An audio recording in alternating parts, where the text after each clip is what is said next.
If you missed day 4 of March Madness, I got you. Let's start in the Southern Quadrant with Ole Miss and Iowa State. The Rebels get the win in this one, 91-78, in a game where Ole Miss shot 58% from the field. They also shot 57.9% from long distance. Curtis Jones led the Cyclones with 26 points off the bench, but it wasn't enough, as Ole Miss is dancing to the Sweet 16.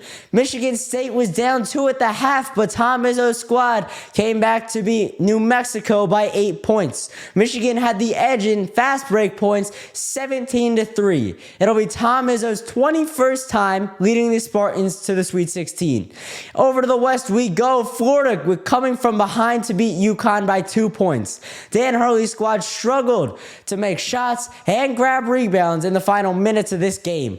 Walter Clayton Jr. led the charge and had an efficient night, shooting 6 for 14 from the field, but 5 for 8 from deep as the Gators advance. Maryland beat Colorado State at the buzzer on a Derek Queen layup. It was a controversial call as it looked like Queen took 3 steps on his game-winning layup, but at the end of the day, the Terrapins got the win 72-71 and will take on the Florida Gators in the next round. Over to the East Quadrant with Duke dismantling Baylor, winning by 23 points. It was an uber-efficient night for the Blue Devils as they shot 64% from the field. Tyrese Proctor led the team with 25 points and shot 9 of 10 from deep.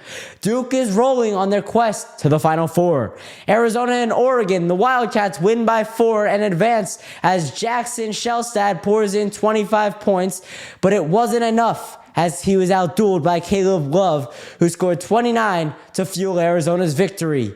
Alabama put up another impressive offensive performance, scoring 80 points and beating St. Mary's by 14. The Gales struggled to shoot the ball in this one as they shot just 21% from 3 in the loss.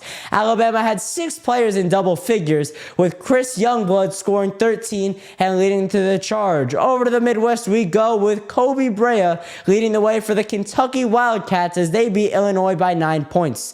The Illinois bench combined for just 7 points and 37 minutes of playing time. The Fighting Illini led by just 1 point the entire game as the Wildcats punched the final ticket to the Sweet 16.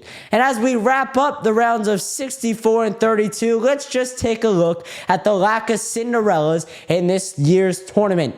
Over the 48 games that were played this weekend, just 8 of them ended in upsets, with 2 of them coming in 8 versus 9 matchups.